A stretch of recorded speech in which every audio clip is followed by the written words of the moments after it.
오늘 이 시간 우리에게 주신 하나님의 말씀입니다. 신약성경 에베소서 2장 11절에서부터 22절까지 말씀입니다. 에베소서 2장 11절에서부터 22절까지 말씀 한 절씩 교독하고요. 마지막 22절은 합독하도록 하겠습니다. 제가 먼저 읽겠습니다. 그러므로 생각하라. 너희는 그때에 육체로는 이방인이요 손으로는 육체에 행한 할례를 받은 무리라 칭하는 자들로부터 할례를 받지 않은 무리라 칭함을 받은 자들이라. 그때 너희는 그리스도 밖에 있었고 이스라엘 나라 밖에 사람이라. 약속의 언약들에 대하여는 의인이요 세상에서 소망이 없고 하나님도 없는 자이더니 이제는 전에 멀리 있던 너희가 그리스도 예수 안에서 그리스도의 피로 가까워졌느니라. 그는 우리의 화평이신지라. 둘로 하나를 만드사 원수된 것 곧 중간에 막힌 담을 자기 육체로 하시고 법조문으로 된 계명의 율법을 폐하셨으니 이는 이 둘로 자기 안에서 한 세 사람을 지어 화평하게 하시고 또 십자가로 이 둘을 한 몸으로 하나님과 화목하게 하려 하심이라. 원수된 것을 십자가로 소멸하시고 또 오셔서 먼 데 있는 너희에게 평안을 전하시고 가까운 데 있는 자들에게는 평안을 전하셨으니 이는 그로 말미암아 우리 둘이 한 성령 안에서 아버지께 나아감을 얻게 하려 하심이라. 그러므로 이제부터 너희는 외인도 아니요 나그네도 아니요 오직 성도들과 동일한 시민이요 하나님의 권속이라. 너희는 사도들과 선지자들의 터 위에 세우심을 입은 자라. 그리스도 예수께서 친히 모퉁이돌이 되으시니라. 그의 안에서 건물마다 서로 연결하여 주 안에서 성전이 되어가고, 다 같이 읽겠습니다. 너희도 성령 안에서 하나님이 거하실 처소가 되기 위하여 그리스도 예수 안에서 함께 지어져 가느니라. 아멘. 오늘 하나님께서 주신 말씀인 에베소서 2장 11절에서부터 22절까지 말씀을 가지고 그러나 이제는 이라는 제목으로 하나님 말씀 잠시 나누도록 하겠습니다. 가나안 성도, 제가 일전에 설교 시간에도 한번 이야기를 했던 가나안 성도, 이 단어의 의미를 잘 아실 겁니다. 하나님은 믿는데 교회를 다니지 않는 사람들을 통칭하는 용어가 바로 이 가나안 성도입니다. 저희가 JPP리 독서 모임을 진행하는데 이번 10월달 지정도서가 선내 갇힌 인간 선박의 예수라는 책입니다. 스캇 솔즈 목사님이 쓰신 이 책인데요, 이 책에 한 가나안 성도의 고백이 이렇게 나옵니다. 가나안 성도란 제도화된 종교의 시간을 허비하기 싫어서 개인에게 맞춤화된 예배 방식을 만들었습니다. 이것을 새로운 교회라고 하면서 자신이 좋아하는 찬송가나 CCM을 듣고 인터넷에서 좋아하는 설교자의 설교를 듣고 관심이 가는 신앙 서적을 읽으며 한 달에 2회 정도 마음이 맞는 신자들의 비공식적 모임을 가집니다. 이게 이 책에서 가나안 성도가 가나안 성도를 정의하면서 그들이 얘기한 새로운 교회, 새로운 신앙 생활은 이렇게 하는 겁니다 라고 이야기를 하는 내용을 보았습니다. 이렇게 하면 뭐가 좋냐? 가장 골치 아픈 인간관계에 엮이지 않게 되고 원치 않은 대화, 그리고 흔히 있는 교회의 분규에 얽힐 필요가 없다고 했습니다. 여러분 어떻습니까? 이 사람의 이야기를 듣고 나서 여러분은 어떤 생각이 들었는지 모르겠습니다. 저는 개인적으로 이 이야기를 듣고 나서 그래도 아직 희망이 있는데? 라는 생각을 가지게 됐습니다. 왜냐하면요, 요즘 최근에 만난 청년들은요, 스스로 찾아서 찬양을 듣습니까? 라고 이야기를 하면요, 아 그래요? 제가 이런 팀은 압니다 라고 이야기를 하지, 최근에 어떤 찬양을 듣느냐고 그리고 어떤 설교를 듣냐고 이야기를 하면 굉장히 머쓱한 일들이 많이 일어납니다. 유튜브 컨텐츠예요. 구독은 해요. 그런데 그 구독이 알고리즘으로 인해서 나오면 그건 안 봐요. 마치 읽지 않는 책을 계속해서 사서 책장에 끼워 놓는 것처럼 유튜브 콘텐츠들요 찔리는 거예요. 그러니까 설교나 찬양이나 기도하는 것들은 이렇게 구독을 해놔요. 그래서 언젠간 보겠지. 책을 사서 읽지 않은 거와 똑같은 마음으로 살아갈 때가 굉장히 많이 있습니다. 또 스스로 찾아서 영적인 이야기요, 교회에 나오지 않으면요 일반적으로 우리가 살아가는 곳에서 영적인 이야기는 거의 일어나지 않아요. 하고 나면 너무 좋은데 거기까지 가는 일이 채 100분의 1이 될까 말까, 뭐 이런 고민을 할 수 있을 정도입니다. 왜 이렇게 살아갈까요? 지금 이 숫자는 폭발적으로 늘어가고 있습니다. 한국에 70만이 넘는 사람이 자신을 가나안 성도 혹은 100만까지도 보는 가나안 성도가 늘어가고 있습니다. 왜 이렇게 많은 사람들이 내가 원하는 것들, 내가 원하는 방향대로 그렇게 살아가면서 가난한 성도로 살아가고 있을까요? 간단합니다. 교회가 교회답지 않기 때문입니다. 교회가 교회로서의 몫을 전혀 하고 있지 못하기 때문입니다. 정말 아플 정도로 이야기를 하면 내가 너무나 사랑하는 이 교회가 교회답지 않다는 겁니다. 그렇다면 무엇이 교회를 교회답게 할까요? 어떤 시선이어야 하며 이것을 위해서 지금 21세기를 살고 있는 우리는 무엇을 해야 될까요? 에베소서의 1차 독자라고 얘기할 수 있는 에베소 교회 성도, 특별히 그 에베소 교회도요, 이와 비슷한 고민을 가지고 있었습니다. 예수 그리스도를 믿는다고 하면서 사람들이 모였어요. 인종과 신분의 차별을 가하지 않고 그들이 모이기 시작했어요. 그런데 몇 년 만에 분쟁이 일어나기 시작한 겁니다. 뒤에서도 이야기를 하겠지만 교회를 누가 지켰네, 너희들은 유대인이네, 표식이 있네 없네, 남자네 여자네, 이런 거에 계속해서 교회가 분쟁이 쌓이기 시작했고 비본질적인 것을 가지고 싸우기 시작하면서 결국 일부는 교회를 떠나기 시작했습니다. 세상과 다를 거 없네, 너희들은 좀 다르다라고 이야기를 해서 내가 이 자리에 와 있는데 너희들 크게 다를 거 없네 라고 이야기를 하며 사람들이 떠나기 시작한 겁니다. 내부에서 분쟁은 심각해지고 외부에선 교회를 향해서 저 교회가 세상에서 지금까지 얘기하는 집단과 무엇이 다르냐라고 이야기를 하면서 내외적으로 심각한 공격을 받고 있었습니다. 그 상황과 마음을 하나님이 아실까요? 모르실까요? 하나님은 아셨습니다. 하나님께서는 그것을 너무나 잘 아시고 사도 바울을 통해 에베소 교회를 향해 메시지를 주고 계십니다. 오늘 주신 이 말씀을 통해 교회의 교회됨, 교회가 잊지 말아야 될 것, 다른 것들은 다 포기해도 절대로 잊지 말아야 될 것이 무엇인지를 깨닫고 또 우리 2021년 10월 3일에 우리 JP풀이 어떻게 가야 될지 서로 알아가는 귀한 시간이 되었으면 좋겠습니다. 먼저 오늘 본문 11절에서부터 12절 말씀을 제가 읽도록 하겠습니다. 에베소서 2장 11절에서부터 12절 말씀입니다. 그러므로 생각하라. 너희는 그때에 육체로는 이방인이요 손으로 육체 행한 할례를 받은 무리라 칭하는 자들로부터 할례를 받지 않은 무리라 칭함을 받은 자들이라.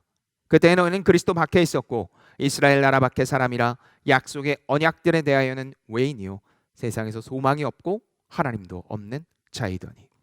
우리 지난주까지 보았던 이 본문에서 하나님께서는 이 진노의 자녀였던 우리를 천상의 자녀, 하나님의 자녀로 변화시켜 주셨습니다. 그것을 강조한 사도 바울은 이제 오늘 본문에서 그때에 라는 말로 오늘의 본문을 시작합니다. 그때에 라는 이 말은요, 이전에는, 옛날에는 이라는 말로써 조금 우리말로 쉽게 번역을 하면 야, 과거에 너희가 어땠는 줄 알아? 라는 이야기입니다. 천상의 자녀에서 너희들이 이렇게 변했어. 그러니까 너희들은 이제부터 이렇게 앞길에 환한 일만 있을 거야 라고 이야기할 것 같은데 바울은 다시 한번 과거로 우리의 시점을 돌립니다. 개인적으로 저는 이 글의 흐름이 굉장히 인상 깊었습니다. 좋다 나쁘다를 떠나서 굉장히 인상 깊었습니다. 왜냐하면 기독교는 예수 그리스도를 믿었기 때문에 그 이후의 시간이 탄탄대로가 될 거다, 너희들의 삶은 무조건 잘 될 거라고 얘기하는 세상과 똑같은 종교가 아니기 때문입니다.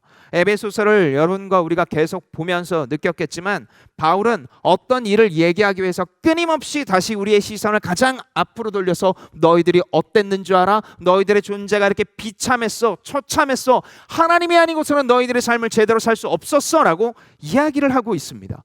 저는 개인적으로 지나친 거 아니야? 라는 느낌이 들 정도로 제가 지금 여기서 지금 설교를 10번 넘게 에베소서를 하는데 5번 넘게 그 얘기가 나오고 있어요. 그러니까 계속해서 과거를 끊임없이 강조한 겁니다. 그런데 다른 단어로 오늘 보면 11절부터 12절은요 칭하다의 두 개의 칭하다로 과거를 기억하게 합니다. 첫 번째 호칭은요 이방인이라고 이야기를 합니다. 이방인은요 편하게 이야기를 하면 비유대인입니다. 비유대인, 다시 말해 이스라엘 백성들이 원래 유대인이라고 불렸는데 유대인이 아닌 존재들, 그러니까 하나님 백성으로 여길 수 없는 자들을 이야기를 합니다. 시편 135편 4절에 보면은요 하나님이 그 이스라엘 유대인을 얼마나 사랑하셨는지 나오는데 이렇게 나옵니다.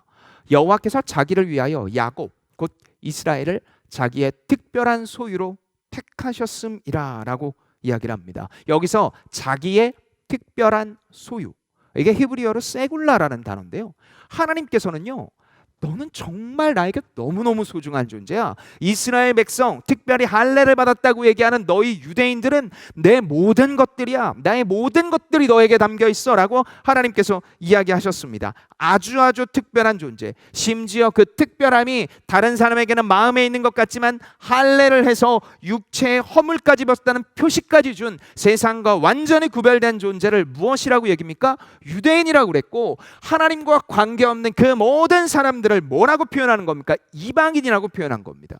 그러니까 원래 하나님과 함께하는 존재였어요. 그런데 하나님과 관계없는 존재가 되면서 너희들이 표식이 있건 없건, 그리고 그자가 유대인이건 이방인이건 아무 관계없이 너희들은 다 이방인이 됐어. 이런 존재로 우리를 여기셨던 겁니다. 두 번째입니다. 두 번째 호칭은 12절에서 말하는 그리스도 밖에 있다라고 이야기를 합니다. 이건요, 그리스도와 관계없는 존재라는 뜻입니다. 그리스도께서 죽으신 십자가의 보혈과 부활은 인류 모두에게 주어졌습니다. 누구 개인만을 위한 일이 아니에요. 그런데 하나님께서 선택하시어 우리를 믿음의 영역으로 이끌어 주셨고, 그리고 그것을 깨달은 자만이 나의 것이라고 여기는 거예요. 그러니까 예수 그리스도를 구주로 믿지 않은 자도 십자가의 보혈 안에 있고 믿는 자도 보혈 안에 있는데, 우리는 그 믿음으로 말미암아 그 주인이 예수 그리스도가 됐다라고 고백하며 한 걸음씩 걸어갈 수 있었습니다. 원래 은혜와 관계 없는 우리를, 그리스도 밖에서 살아가는 아무 관계 없는 존재를 이제 그리스도 안에서 하나님의 자녀로 안아 주신 겁니다. 에베소 교회 안에서도 지금 이런 일들이 계속해서 일어나고 있었습니다. 육체적으로는 유대인이라고 이야기를 해요. 그런데 비유대인이라고 무시를 하며 파당을 지었어요. 왜 이런 파당이 지어졌을까요? 당시에 이 교회는요, 로마를 비롯한 외세의 핍박이 굉장히 심했습니다. 그래서 교회 안에서 교인으로서 살아가는 게 너무 어려웠던 거예요. 그러다 보니까 유대인들은 어떤 선택을 합니까? 그들이 짐을 싸서 교회를 떠납니다. 그래서 카타콤과 같이 지하교회나 외부 지역으로 나가서 그들은 분리된 삶을 살기 시작한 거예요. 그런데 비유대인들이라고 얘기하는 이방인들은요, 교회를 지키기 시작했어요. 그래서 교회를 지키면서 그래도 우리는 어디 가나 이방이니까 그냥 난 여기서 지켜야지 하면서 그렇게 살아갔어요.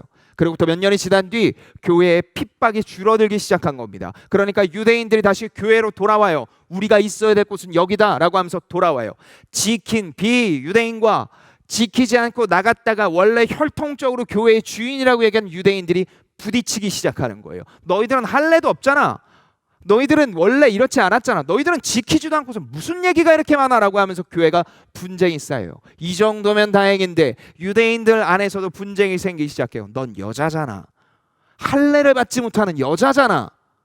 하나님께서 왜 너를 할례 받지 못하게 했겠어? 뭔가 다르니까 그렇게 한 거 아니야? 라고 하면서 유대인 사이에서 남녀 차별이 일어나고 교회 안에서 유대인과 이방인들이 서로 나눠서 파당을 짓고 누구와 함께 하느니? 라고 이야기를 하면서 세상과 똑같은 길을 걸어갔던 겁니다. 그 모습이 현대 교회에 우리의 교회와 크게 모습이 다르지 않는다라는 것. 그래서 그 과거에 진노 아래 빠져있던 모습과 똑같은 모습을 지금 현대교회가 그렇게 계속해서 가지고 있기 때문에 많은 사람들이 가나안 성도, 어떤 사람이 그러더라고요. 안 나가 성도 아니냐고. 그냥 안 나가는 거예요. 교회에 나와봤자 좋은 꼴 못 보니까, 원래 오랫동안 다녔던 사람들은 거기가 편하니까 나오는 거지, 새 신자들은 들어오지도 못하고 들어와서 금방 나가고, 그렇게 해서 계속해서 원래 부모님 다니던 사람, 오랫동안 다녔던 사람이 다니는 곳이 되어져 버렸어요. 그게 교회가 되어져 버렸다고요. 그런데 여러분, 정말 교회가 그런 곳입니까? 정말 교회가 그 길을 가야 됩니까? 그렇다면 하나님께서는 이렇게 계속 안 좋은 것만 이야기하고 나서, 야 니네 이렇게 잘못됐었잖아, 너희들 나하고 관계없었잖아, 이방인이었잖아, 그 똑같은 교회잖아, 니네 다 망해버려라 라고 하나님께서 이야기하고 끝내십니까? 아니요. 하나님께서 오늘 본문에 그 귀한 첫 번째 해답을 이렇게 주십니다. 오늘 본문 13절의 말씀입니다. 우리 다 같이 한 목소리로 읽도록 하겠습니다. 에베소서 2장 13절입니다. 시작. 이제는 전에 멀리 있던 너희가 그리스도 예수 안에서 그리스도의 피로 가까워졌느니라. 한글 성경에는 없지만 헬라어 성경에는 13절의 제일 앞이요, 이제는 일이 아니라 그러나라는 단어로 시작을 합니다. 원래 너희들이 호칭장, 그리고 너는 하나님과 예수 그리스도와 관계없는 존재였어. 그러나 이제는 너희들이 그리스도의 보혈의 은혜로 말미암아 그리고 부활로 말미암아 너희들이 영생을 얻었고 하나님과 관계 있는 자가 되었어 라고 이야기를 합니다. 이전과 전혀 다른 대우를 받는 존재가 되었다라고 강조합니다. 하나님과 관계 있는 존재, 이걸요 가까워졌다라고 표현을 해요. 하나님께서 가까워졌다라고 이야기를 하는데 그 가까움이 친밀함도 있지만 그거보다 더 깊이 뜻을 찾아보면 받을 준비가 되었다라는 뜻입니다. 그리스도 예수 안에서 그리스도의 피로 너희들이 받을 존재가 되었다. 무엇을 받을 존재? 은혜를 받을 존재. 이것을 14절에 화평, 15절에 새 사람, 18절에 나아감이라고 표현을 하면서 하나님과 밀접한 존재가 될 준비가 되었다. 너희들은 이제 믿음으로 말미암아 하나님의 자녀가 되었고 단순히 그 이후부터 너희들이 원하는 대로 이제부터 살면 다 하나님의 뜻이 아니라 선택 속에 일하시는 하나님의 놀라운 은혜를 보게 될 것이다 라고 이야기하고 있습니다. 그리고 마지막 19절에 이제부터 너희는 외인도 아니요 나그네도 아니요 오직 성도들과 동일한 시민이요 하나님의 권속이라 라고 이야기를 합니다. 개개인이 그리스도 예수를 믿음으로 말미암아 변화했으면 그들이 그냥 그렇게 놔두는 것이 아니라 하나님께서 모으세요. 형제요 자매로 권속으로 모으세요. 그 권속은 한글로 번역을 하면 가족입니다. 가족. 그러니까 예수 그리스도를 믿었어요. 예수 그리스도를 믿었으면 그때부터 옆에 있는 남자는 형제요 그리고 그 옆에 있는 여자는 자매요. 그리스도 예수를 믿은 자는 그렇게 영적으로 하나로 뭉치는 겁니다. 그래서 몇 주 전 제가 설교를 할 때 여러분과 그렇게 이야기하지 않았습니까? 담임 목사님께서 수술을 했는데 그거 왜 기도하냐고. 담임 목사님이 수술을 한 게 여러분 공부하는데 방해가 돼요? 담임 목사님이 수술을 하니까 여러분이 일하는데 방해가 돼요? 레슨을 하는데 안 되고 막 사업이 망해요? 아니에요. 그렇게 되는 이유가 뭐예요? 바로 우리가 권속, 가족으로 묶였기 때문입니다. 보혈의 은혜로 신분이 변해서 영적인 형제여 자매로 부르며 서로를 위하고 살아가는 그 권속이 되었다라는 고백. 바로 그것이 오늘 본문에서 이야기를 하고자 하는 교회의 시작입니다. 여러분, 다른 그 어떤 것보다 기억해야 됩니다. 저 사람이 내 가족이다. 여러분, 가족을 버립니까? 가족이 잘 못한다고 버립니까? 하나님께서는 그를 가족이라고 부르시며 하나님의 마음을 나누라고 했는데 우리는 너무도 쉽게 버릴 때가 있습니다. 왜요? 왜 그렇게 자꾸 버리려고 하고 그와 함께 하려고 하지 않을까요? 그 이유는 생각보다 되게 간단합니다. 이어지는 본문 20절에서부터 21절 말씀에 이렇게 이야기를 합니다. 너희는 사도들과 선지자들의 터 위에 세우심을 입은 자라. 그리스도 예수께서 친히 모퉁이 돌이 되셨느니라. 그의 안에서 건물마다 서로 연결하여 주 안에서 성전이 되어가고. 건물의 가장 중요한 모퉁이 돌, 그 모퉁이 돌이 누구여야 된다고 얘기합니까? 예수 그리스도입니다. 예수 그리스도께서 우리를 위하여 무슨 일을 하셨고 그분께서 하신 일이 나에게 어떤 의미가 있는지 그것으로 하나 되어 그리고 그 예수 그리스도를 머리 삼아 각각의 기능과 은사대로 살아가야 되는데 친분이나 세상에서 똑같이 얘기하는 누가 있대거나 얼마나 많이 모인대거나 세상과 똑같은 기준으로 계속해서 교회를 보니까 교회는 힘을 잃어가고 있고 그리고 끊임없이 사람들은 그 안에서 형제요 자매요 버리면 안 되는 가족이 아니라 저 사람은 없어야 돼, 방해되는 사람이야, 우리를 불편하게 하잖아 라고 이야기를 하는 세상과 큰 차이가 없는 곳으로 가고 있다는 겁니다. 여러분, 하나님은 한 번도 이게 쉽다라고 이야기하시지 않았습니다. 다 읽지는 않겠지만 이어지는 본문 22절에는요 마지막에 함께 지어져 가느니라 라고 이야기를 하면서 아직 완성이 되지 않은 것이 교회라고 이야기를 합니다. 영적으로 가족이 되는 것이 그것이 되게 어려운 일이라고 이야기를 합니다. 그러나 어렵기에 포기할 수 없다. 어렵기에 안 하는 것이 아니라 그것이 어렵지만 분명히 가야 될 길이며 교회가 그 길을 향해서 끊임없이 전진할 때 성령께서 함께 하신다. 교회 안에 그렇게 우선순위는 다른 그 어떤 것이 아닙니다. 그리스도 예수가 무엇을 하셨는지 그리고 그렇게 하신 일이 나에게 어떤 변화를 가져왔는지 그래서 그 변화됨이 이에게 지금 잘 가고 있는지 서로 위로하며 격려하며 그것을 점검할 수 있어야 됩니다. 예배 전 함께 기도를 했던 것처럼 이 교회에 누가 있고 무엇을 했고 밖에서 보는 것과 똑같은 기준으로 교회를 보는 것이 아니라 하나님의 은혜 안에 좀 더 명확하게 얘기를 하면 이 사람이 지금 이 형제, 이 자매가 하나님과 관계가 어떤지, 서먹하다면 왜 서먹한지, 친밀하다면 그 친밀함이 벗어나지 않도록 함께 위로하며 격려하는 것, 바로 그것이 이 땅의 교회의 유일한 목적과 방향이라고 이야기할 수 있습니다. 지난주에 제가 설교했죠. 그리스도인도 실수한다.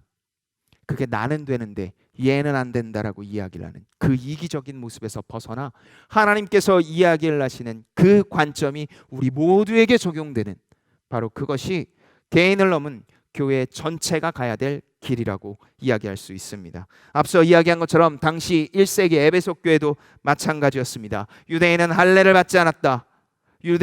할례를 받지 않으면 안 된다. 그리고 비유대인들은 너희들은 내가 지킬 때 잊지도 않더니 도대체 뭐 하는 거냐. 남자와 여자가 차별을 받고 그 분쟁 안에서 교회는 더 이상 희망이 없다라고 해서 너도 나도 떠나가고 있는 모든 상황, 세상과 크게 다르지 않다라고 말하는 그 얘기를 통해 하나님은 바울을 통해 그럼에도 불구하고 아니다.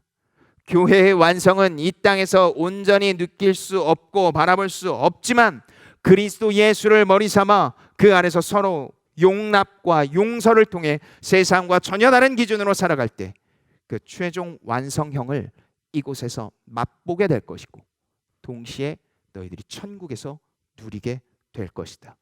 이게 바로 하나님의 나라이며 그 하나님의 나라 백성된 사람이, 성도가 놓치지 말고 있어야 될 내용입니다. 그렇게 이 이야기는 오늘 2021년 10월을 살아가는 우리에게도 동일하게 적용됩니다. 여러분도 알겠지만 많은 사람들이 교회 안에서 상처를 받습니다. 이런 말을 했어, 이런 사람이 있었어, 이런 사람하고 친해. 도대체 언제까지 사람에게 질질 끌려갈 겁니까? 그 일이, 그 사람이, 그 어떠한 사건들이 언제까지 공동체를 질질 끌려가게 놔둘 겁니까? 하나님은 단 한 번도 그 교회를 포기하시지 않았습니다. 그리고 교회가 교회다워질 수 있도록 하나님께서 오늘 우리에게 이 말씀을 주셨습니다. 용납과 용서입니다.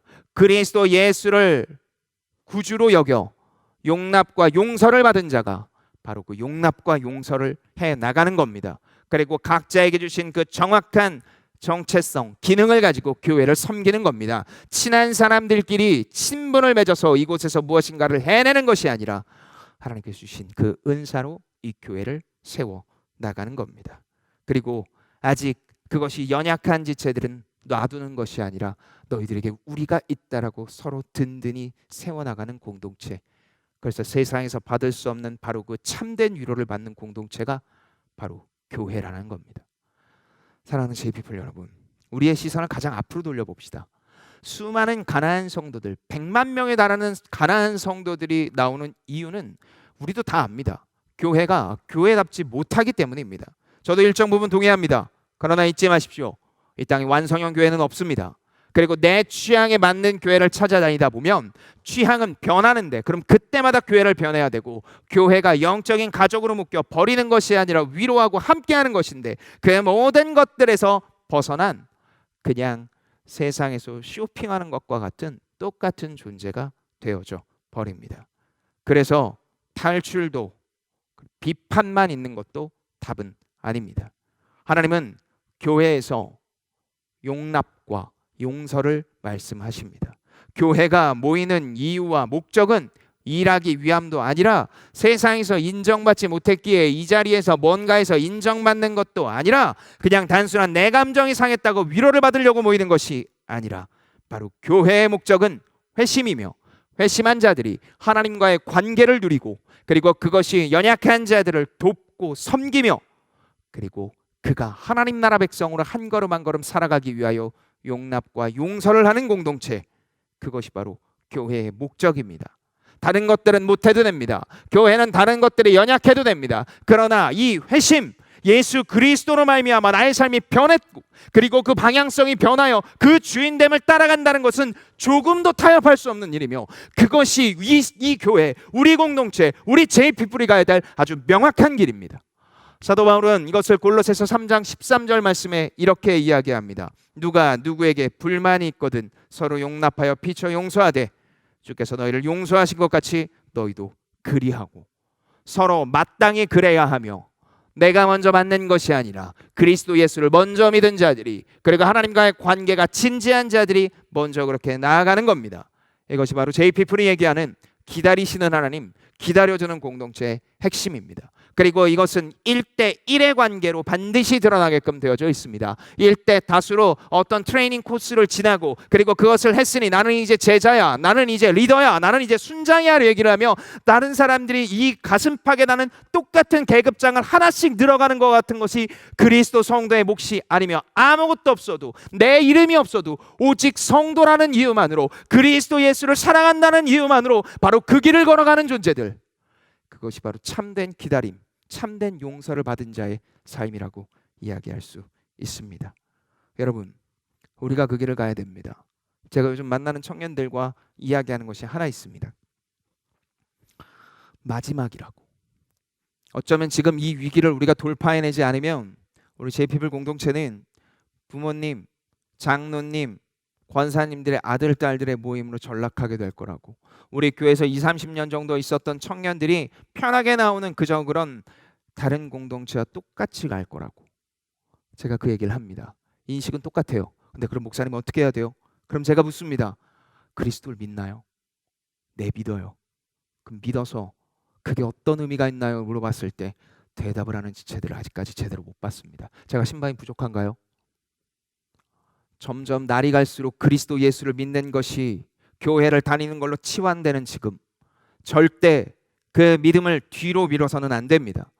그러면 결국 시간이 지나 조금의 어려움이 나타났을 때 우리는 교회를 다 떠나게 되고, 하나님께서 거하시는 영광된 이 예배당이 결국은 영국, 프랑스, 독일에 있는 클럽으로 변해가는 교회와 크게 달라지지 않을 겁니다.